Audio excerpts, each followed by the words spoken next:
Hello there, Alaskans, wherever you are. Welcome to the Must Read Alaska Show, coming to you from somewhere in Alaska. This is the place where we talk about, you guessed it, Alaska, where we keep the mainstream media on their toes and where we are standing up for what's right in a world run by leftists. You can find out more by heading over to mustreadalaska.com and also checking out the Must Read Alaska YouTube channel for some really great content. But first, let's get this party started.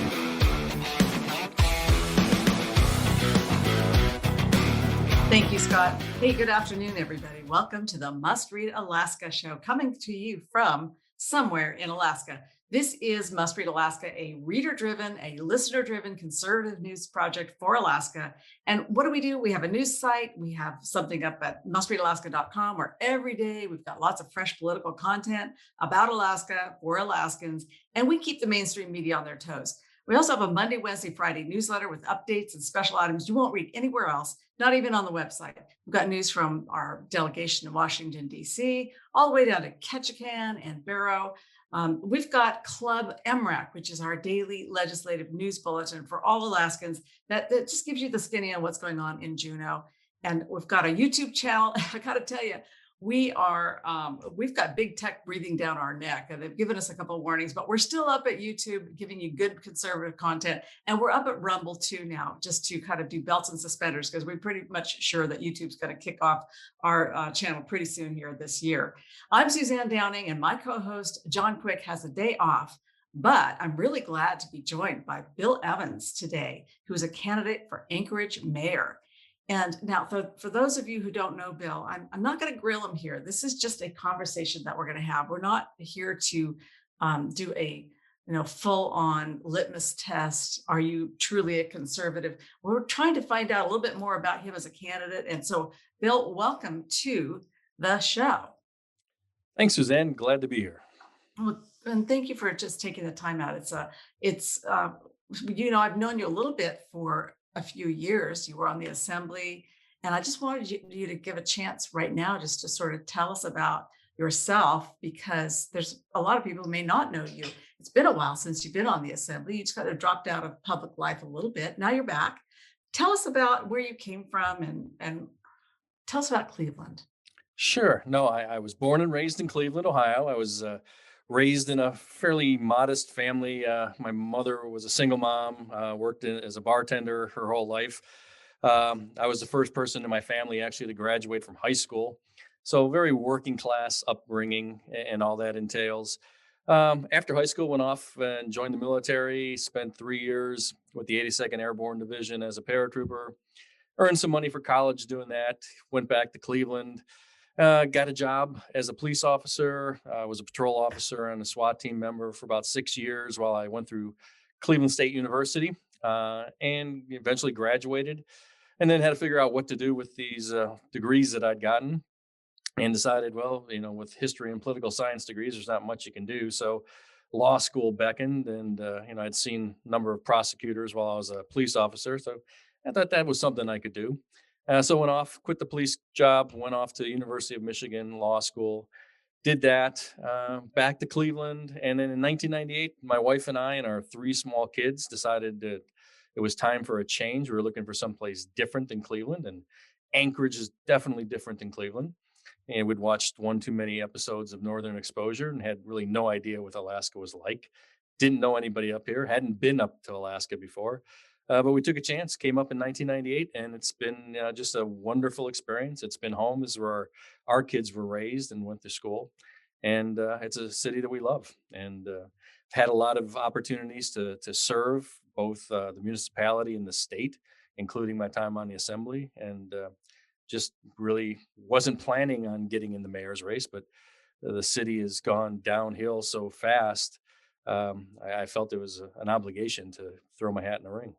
And I'm glad you did. And I just want to thank you for doing that, because I don't think people always realize how much effort it is to put yourself up there for review and approval or disapproval. And people, it's a pretty rough and tumble world of politics. And it's gotten a lot more cruel, I think. People have a lot more ways to be cruel than they used to. And the level of nastiness in politics is something that I've never seen before in my lifetime. So it's kind of for me, I think a little bit daunting to put yourself out there and run. But we do need leaders in this constitutional republic that we have, and it's so important that we have a good leader for Anchorage coming up because we've been suffering under some pretty dire leadership for a few years. We'll talk about that. But so I mean, just getting back to Cleveland a little bit, a couple things caught my eye. Cleveland is one thing. They have the Rock and Roll Hall of Fame. So I just want to know who your favorite rock band is. Oh, it's kind of boring, but I mean, I my favorite rock band is the greatest rock band of all time is the Beatles. I've always grew up a big Beatles fan, and you can't be beat. The Beatles. Mhm. Very good. And they are most certainly in the Rock and Roll Hall of Fame there in Cleveland. They were probably one of the first ones Yeah. in there. Charter class. Yep. Charter class. That's right. Well, I'm glad you didn't say the Eagles because that really would have been boring. So I'm glad you stuck with the classics. And then another thing that caught my ear here is that you were in the 82nd Airborne. My brother was as well. All So right. that's something we have in common. My brother retired out of Fort Bragg um, many years ago, but it's in the family history. So it's very storied. It's a very storied unit. Airborne all the way. All the way, yeah. Well, so, Anchorage is like a very incredibly complicated city to me. I think of other cities and I think there are some that, okay, they're complicated. I think probably Seattle's complicated. But for the size of our city, we've got a lot of things going on that have layers of politics, native politics, village politics, and of course, our oil patch. We've got a lot of things that are difficult for us. And you've seen this from the law enforcement side of things, I know, but you've seen it from being on the assembly, also from just being a citizen and being involved in political races. Now, I know you're not a Republican, you're not a Democrat. Tell us a little bit about this big, complicated city of Anchorage. Yeah, I think you're exactly right. I think Anchorage may be the most complicated city there is. I mean, it's not the biggest by any means, but how we're put together with our various service areas and overlapping jurisdictions and our kind of our sense that we want a small government, so we have a lot of our functions that take place within service areas. Like I live up on the hillside, we have our limited road service areas where we take care of our own street maintenance and street clearing, which works very well for us. But you have dozens of those limited road service areas, and we're a very diverse city. So, I mean, it is an extremely complicated city. It's a difficult city to, I think, manage and lead in that sense. It takes a lot of effort. It takes really more than anything good communication because you need to be able to talk and reach a lot of people in various aspects of the city to let them know what's going on in the city and to know what you're doing. I think one of the problems we've had in the past is that we don't communicate well, or at least our leaders don't communicate well, and that leads to frustration. And you've seen a lot of that lately with things that that seem to be bad decisions being made, and a lot of it is because they are bad decisions, and some of it's because they're just poorly described and poorly planned out. Yeah, and that said, we do have we've had a history of a mayor who actually was not just elected once with Ethan Berkowitz, but elected twice, and was actually pretty popular in Anchorage. I mean, we've run conservatives have run candidates against him and not done well at all, and I don't know why because obviously he finally collapsed in a heap of shame there, but Anchorage is not the big conservative stronghold that it used to be. In fact, it's changed rather rapidly, I think, in the most recent election in November. We saw most areas south of the Eagle River area voting majority for Biden and for Joe Biden in that election. So we're seeing a great deal of moderation as the oil patch diminishes and as all of those Medicaid jobs moved in, all the Medicaid expansion under Bill Walker, there were like 4 or 5 thousand new jobs that came in with that, and a lot of Medicaid money. So you have a lot of a new industry in Anchorage. It's the Medicaid industry, and that really has made a significant change, I think, to our politics. What do you think about that? Yeah, no, I think that's a really good point, Suzanne. I mean, I think, a lot of us that have been here a while, had an idea in our head of that Anchorage is a very conservative city. We tend to be, very red as far as how it used to be as far as electing officials. But that has changed over time, and it's become a very, I'd say, a purple city. The evidence of obviously Biden won Anchorage by 3%, even including Eagle River, overall is an indication of that. Plus, if you look at our record of municipal elections, whether it's assembly or mayor's races, over the last decade, we've done a bad job. We used to have a majority on the assembly. We used to have a conservative mayor. We have none of those now. As a matter of fact, we have a Mm. super majority. And a lot of it is because the demographics of Anchorage have changed. It's gotten younger. It's gotten a little more liberal than it used to be. I don't think the city is as far left as the assembly would make you think it is. But I think we've certainly kind of come to the sort of middle of the road and are a very purple city. And that has bearing on how we approach elections. I mean, we have to be realistic about who the electorate is and what we're able to get done. And I think that's going to play out in this race in particular. We need to have a conservative win this race because the alternative is going to be Forrest Dunbar. And Forrest is to the self-prescribed to the very far left within the Democratic Party. He's very honest about who he is. Forrest is not lying about being the most progressive candidate in the race. He runs on that, and he's willing to stand on that. But if we don't do a good job of putting someone who can beat Forrest in this race, that's what we're going to end up with. And I don't think So we're that's a going to good talk. idea for Anchorage. We're definitely. I'm gonna pick that up. I'm taking a note. I'm gonna pick that up in a minute here. But I first want to, because I think it's really important that we find somebody who can compete well there. Otherwise, we will end up with 6 years of Forrest Dunbar as our mayor, and that might be a big problem for our city in terms of its economic future and the confidence that the business community can have. But tell us a little bit about just back up and tell us a little bit about why you got interested in politics originally, serving on the assembly. And I can't remember exactly the 3 years that you did. So help me with that. Yeah, well, I mean, I did 3 years from 2014 to 2017. Yeah. I've always been interested in politics before that. I mean, it's just been something that's as a fan of politics and government and leadership, it's been something I've been interested in. My degrees are in history and political science, which kind of lends you that way. But that was the first time that I actually ran for office. Done a number of boards and commissions before that, appointed positions. So I was involved in government, but not in an elected capacity before that. And after that first term, I was satisfied. I wasn't planning on being a lifelong, politician. I had a very booming law practice that, I was still maintaining, and I was happy to go back to doing just one job at a time. But after seeing, driving from the hillside down to downtown every day for work, seeing the city deteriorate right before my eyes, businesses closing, businesses boarding up, homeless on every street corner, crime throughout the city. It became so evident that I just had to get back in the race. But Mm.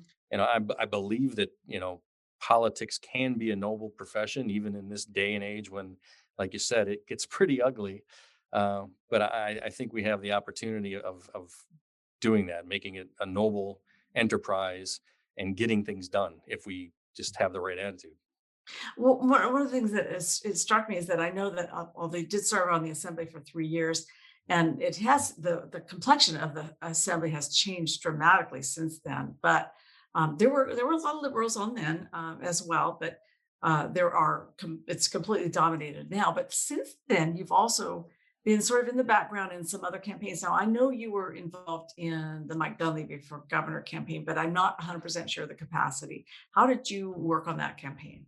Yeah, I worked for the IE, that the big independent expenditure group that was supporting Mike's campaign, and I basically provided the legal service for that group, and I was very proud of that because that group, is such a large IE. It got so much attention, and we anticipated there being all kind of legal challenges and people trying to take that down. But we managed to get through that campaign with that IE, which did a really excellent job with no complaints against us at APOC. Ran it completely clean. And I kind of led the effort to make sure we stayed within the bounds of what APOC requires, and I think that was kind of a critical piece to make that IE run well.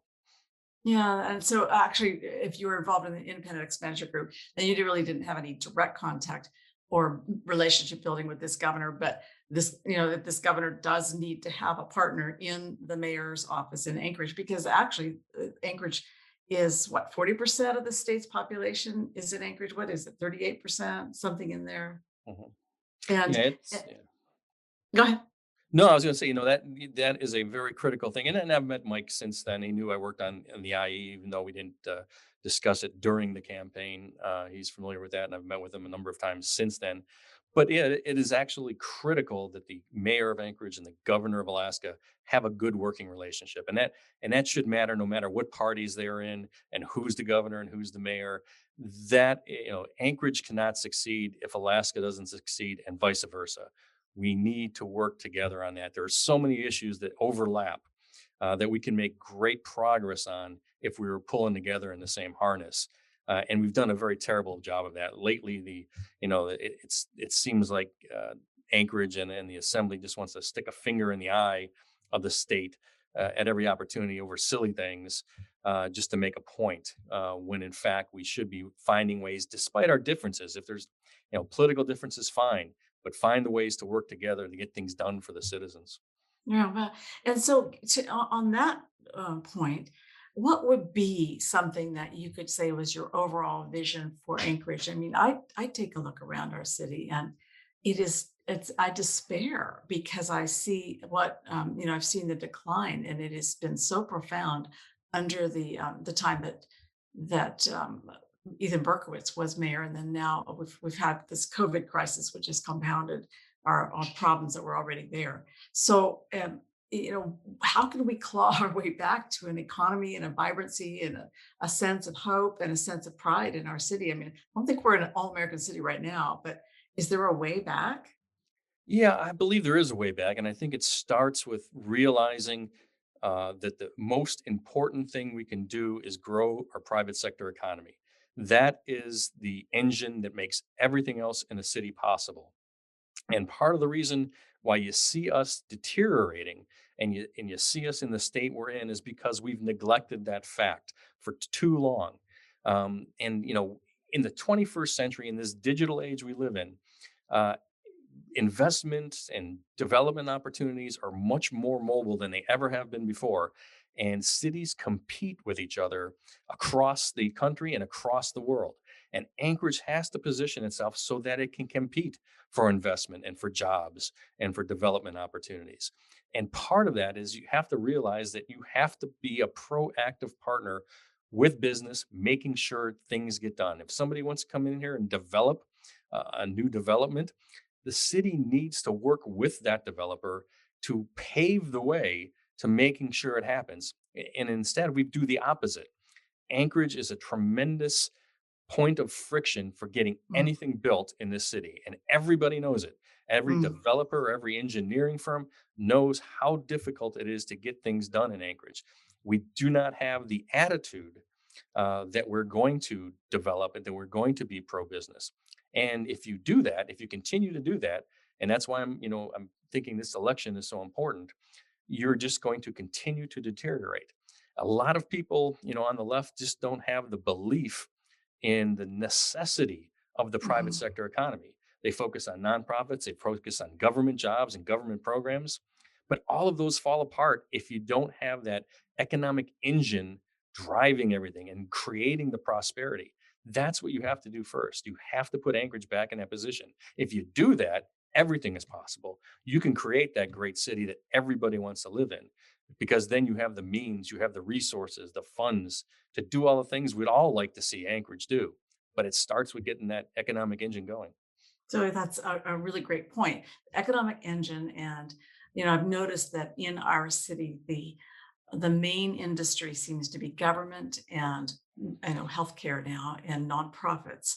And it shows up in the makeup of the Anchorage Chamber of Commerce, where there are a lot of nonprofits represented there and a lot of sort of associations and not very many sort of job creators out there. A lot of skimming going on, skimming off the private sector.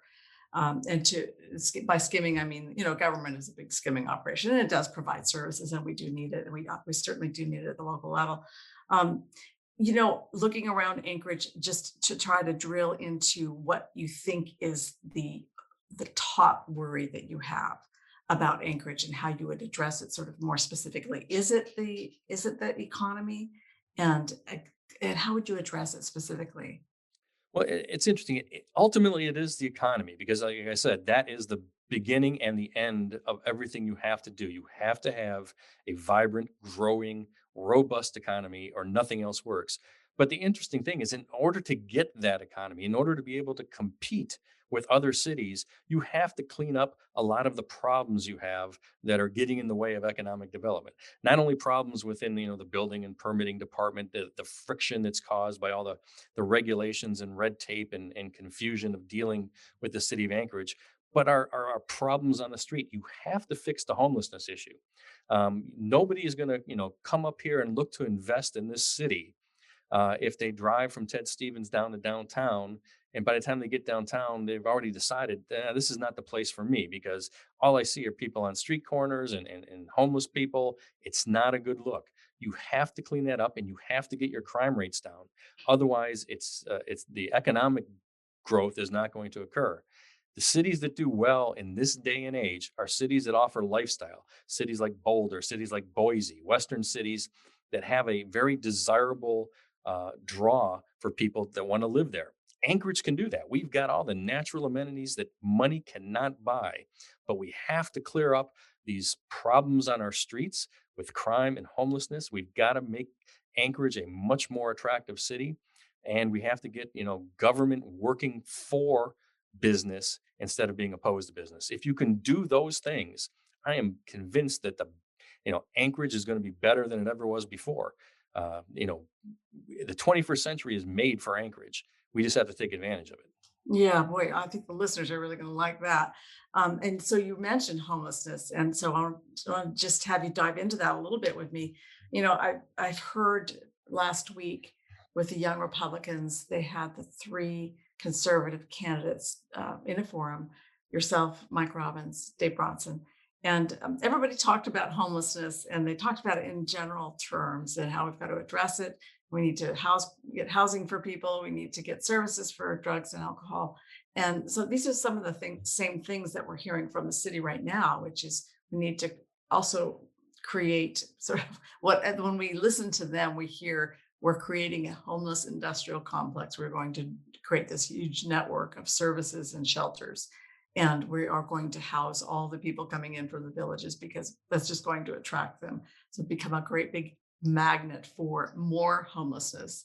And so, how can you address homelessness if cities like Seattle, for instance, they've got all the money in the world, was the most prosperous city out there, and yet we all saw that video 2 years ago. Seattle is dying, and when we went down to Seattle, we saw it with our own eyes. Just encampments along the roadways and along underneath the underpasses, and we're seeing a bit of that creep up into Anchorage now, where we have uh, a forever underclass. They can't seem to find their way out. What is our responsibility as a city for providing care for people? How do we do that without creating a magnet? Yeah, no, that's the $64,000 question. But I think there is an absolutely a way that you can do that that is legal and is obtainable.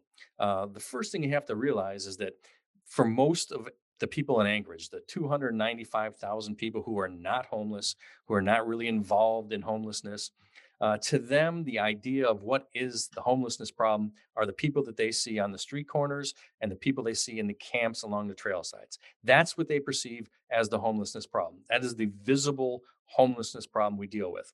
And that is the part of the problem that is bringing the city down. It makes the city look bad. It brings down the economy.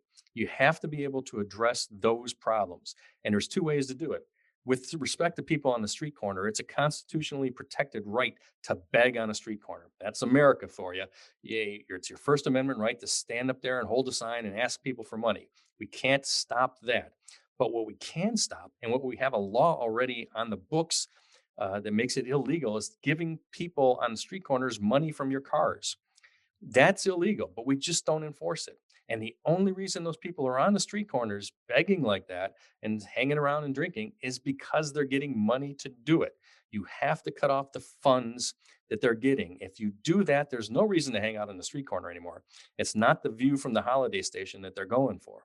So you do that, first of all, you enforce that law vigorously. And then for the camps, the only reason we can't make progress on these camps is because we have a very kind of stupid system of just tagging these camps, giving them 10 days notice that, we're going to tear down their camp if they don't leave it. So they wait 8 or 9 days and they move their camp 800 yards down the road, leave behind all the garbage that they don't want. We clean up the garbage for them and then start the process over again because it's a new camp. What we have to do is we have to have a facility in place where we can store their goods because the law requires we can't dispose of their property, their camping property, without giving them adequate notice, which is about 10 to 15 days, depending on who you ask. So, but we can store it for that amount of time. And so instead of tagging the camps, letting them move down the road, you come in, you take down their camps, you take it to your facility, you store it there. They're more than likely not going to go back after it and get it and start over again. If you do those two things, you get the people off the street corner, you cut down significantly on the camps. The hardest part of the problem is the third part. You have to have enough shelter space, not housing, but shelter space to have a safe place for the people to go. Again, the law gets in the way here and says you can't kick people out of your public places, off your sidewalks, out of your parks, unless you have a place for them to go. So we have to get serious as a community. We have to get a shelter space that allows enough shelter for each of these homeless people. And it's different than housing. I think one of the problems we have is that we're looking for a more permanent solution for housing, which is all well and good, but we're never going to keep up because Anchorage keeps attracting homeless people. Every state has a city in it. Usually it's the biggest city because of its economic benefits that attract people from the rest of the state. Anchorage is no different. There's a hose of homeless people coming through and going out one end and coming in the other. And you have to recognize that you're never going to be able to put them all in permanent housing. We can't afford it and you'll just never keep up. So you have to have different solutions that recognize that flow problem. And we can do that. There's things we can do to kind of, slow down that flow from other areas of the state. And we have to be aware of that and put those in place as well. But we can make significant improvements in homelessness. And if you do that, I think people will get behind you because what they're tired of is seeing that the city is doing certain things and spending money for homelessness, but they're not seeing any visible signs of it improving on their street corners. In fact, it's just getting worse. So that turns people off. They don't want to contribute. But if you show them you're making progress, I think people in Anchorage will get behind it and solve this problem. And to that point, there was this very testy situation that happened last summer when they decided to bypass the Planning and Zoning Commission and just go ahead and purchase some hotels and turn them into either shelters or treatment centers or halfway houses of some sort. And this was very troublesome to people because the assembly was essentially bypassing the usual process, and they were going to take up some of this CARES money, and some of it would be from alcohol tax, and purchase just facility these hotels that were too close to neighborhoods, too close to churches, too close to daycare centers and schools, and it looked like it was to just sort of spread this problem around, which is legitimate. You don't want it to be all centered in one place because then what you're doing is creating a great big ghetto. But at the same time, I think the public in Anchorage is pretty wary because they realize the homeless aren't really going to Juneau that much. I mean, Juneau might be a a magnet for some of the villages in Southeast to send their banished people to Juneau, the people who are causing problems in the villages. They just blue ticket them to Juneau. Nobody's really going up to Fairbanks or Nome or Kotzebue. They're going to Anchorage, and Anchorage is becoming sort of the collection center. So we're kind of absorbing the burden here. I'm just wondering how you feel about what that whole process was last year for this homeless industrial complex that I describe it that way, with the America's Best Hotel, the Golden Lion there, and then the Tudor Center for the Alaska Center. And this project kind of collapsed under its own weight. It's not going anywhere, it looks like. But what were your thoughts about how that came about? Yeah, no, that is a almost a textbook example of what not to do as a government, and it is typical of what we've done so many times. Yeah, I was really concerned about that issue. Matter of fact, I went down to the assembly to testify about it. It I was remember AO that. 66, and I don't generally go down to the assembly ever since I got off of it to testify. But that issue is so important. I thought it was such a problem that I went down there. It's they had no plan, first of all, for any of this. They didn't have any of the agencies in place. It was sort of an idea that they had with none of the work put into it to flesh it out, to explain to people what this would be, what it wouldn't be. And they were just taking advantage of the CARES money that all of a sudden fell in their lap to get this done. And instead of, solving a problem, all they did was light a fire under the citizens of Anchorage who saw that it was kind of a backdoor approach to this problem, wasn't well thought out. It was just going to place things in their neighborhood without explaining at all what it was going to be. And you've seen that fire play out. There hasn't been a normal assembly meeting, I don't think, since they introduced that No, because they, they activated people, all right. oh, yeah, they They just they have people that are going down there every week and just raising holy hell with them. Yeah, and it's part of the problem. It's a problem of competence to some degree that we just don't put in the hard work as a government to, if they had an idea about how these buildings were going to be utilized and they had an actual plan and what it was going to cost and what it was going to involve and what the neighborhood could expect, then you can put that out there and roll it out to the neighborhoods and have that discussion and see if people wanted that. But they just threw it against the wall and see what would stick. And you see what's sticking, and it's not good.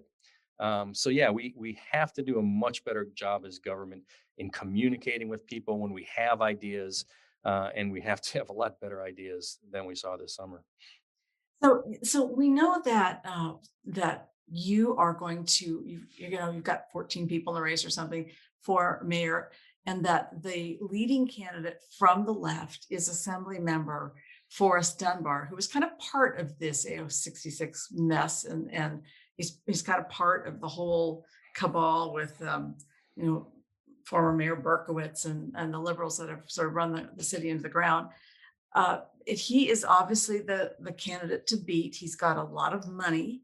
He's got a lot of infrastructure, campaign infrastructure with the Democratic Party supporting him. And there are a couple of other candidates like Bill Falsey who might peel off some votes from Forrest Dunbar, from those who think that Forrest is a little bit too much like the Joker, or somebody who's not quite suited for running our city, whereas others might be more appropriate. Um, yeah, how are you going to take on a Forrest Dunbar though? He does have a pretty big footprint because he's been serving recently. Yeah, no, I think the election is going to come down to whether or not the people of Anchorage think the city is going in the right direction or not. That's ultimately going to be the decision that people have to make. And Forrest is completely associated with the direction we've been going. He's been on the majority, super majority on the assembly. He's had a mayor's office that's been in line with him politically. This is his direction. If anything, he wants to go faster in this direction. So, if for those that think we're going the right direction, Forrest is going to be a very viable choice. But I suspect that most of the people in Anchorage are going to believe that we need to do things differently and that we need to focus on our economy and get things built and get things developed. And we have to keep in mind that, again, like we talked about in the beginning, that Anchorage is this purple city. In order to win this election for mayor, you have to control the center, because there's a lot of people in Anchorage that, the majority of people aren't in any political party. They're kind of undeclared or nonpartisan, and they kind of go back and forth. They just look for, I think, solutions to problems. They're not as political as most of us that get involved in politics. But you have to hold that group, because Forrest is, like I said before, he's self-professed, a progressive candidate, a very progressive candidate, and I don't think that matches up with Anchorage.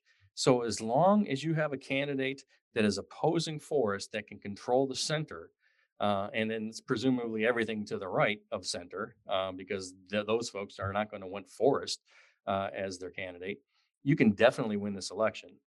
We just have to be smart about that, and we just have to make sure that we don't give Anchorage a choice between extremes. Because, like I said, Biden won Anchorage by 3%. If it's just a choice between hard left and hard right, I'd be concerned that Anchorage leans a little more to the left than we would like. But I think there's a lot of people that are afraid of Forrest, even on the left, that don't, either like him or believe in his politics and want to change. I talked to a lot of people like that through the campaign that would surprise you, that are really not supportive of Forrest, who you think would be. So I think we have an opportunity here to really take back the center, take back the city, actually win a municipal election, and start the city on a very pro-business, pro-development course again. And that's what we need to do. So before we go, let's talk about the right though. Let's talk about the things that are challenging for you on the right. And I'm talking about right now this bathroom bill from a long, long time ago.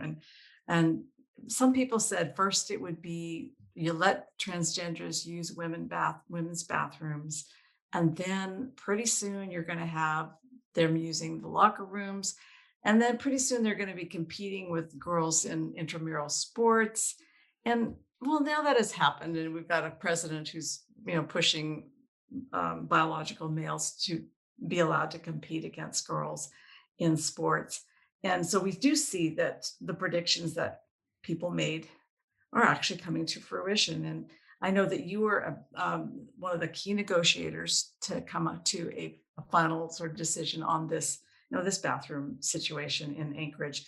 I wanted to have you explain to people who are, socially conservative, where that came from, how you thought through that, and I know have we gone too far now? Do you have regrets about it? What are your views on this?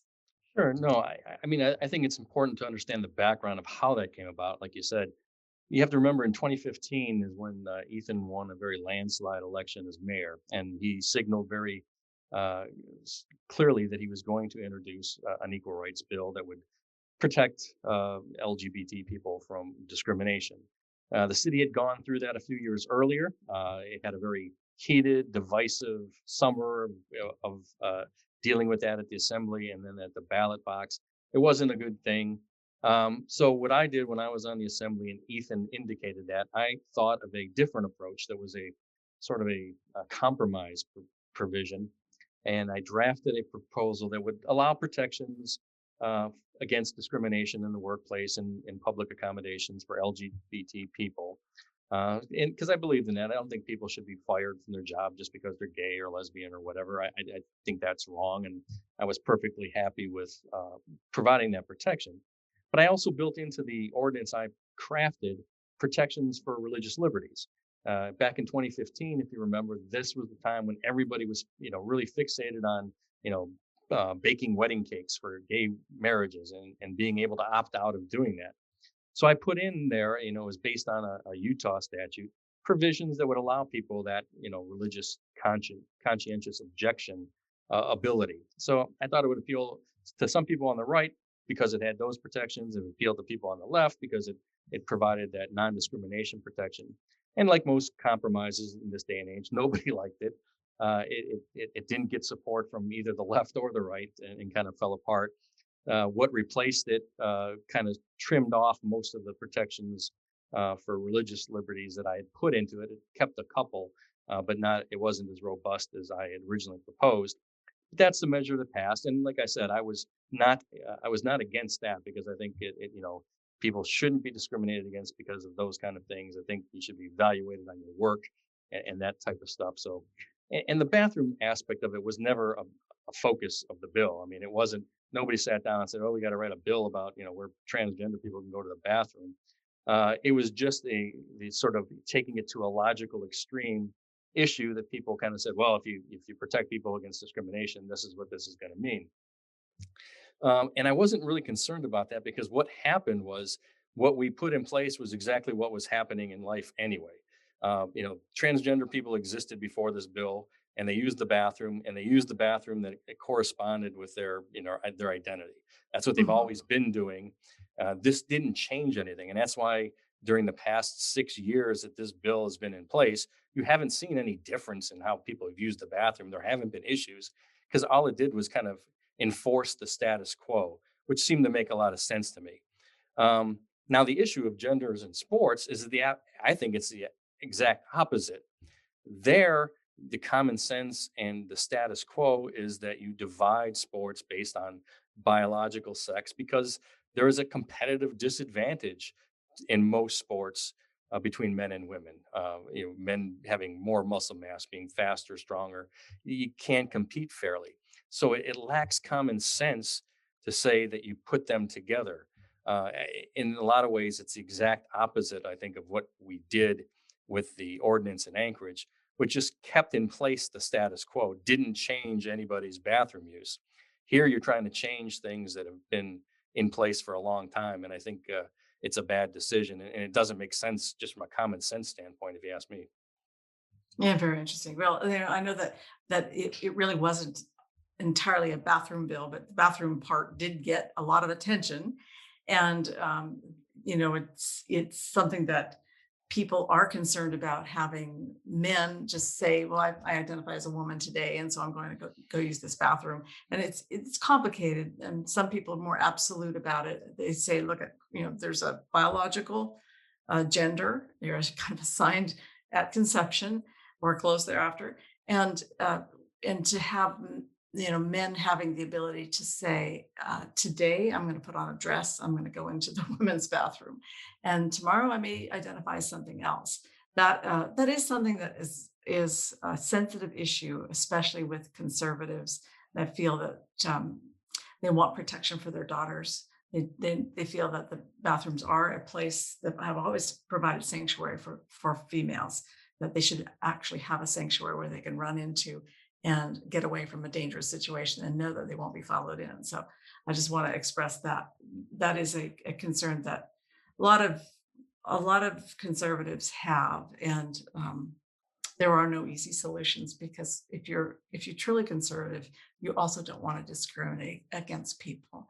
You want people to be, like you said, evaluated based on their competencies, their merits. We should believe in a meritocracy, and that the best man, the best woman should win in any type of job environment.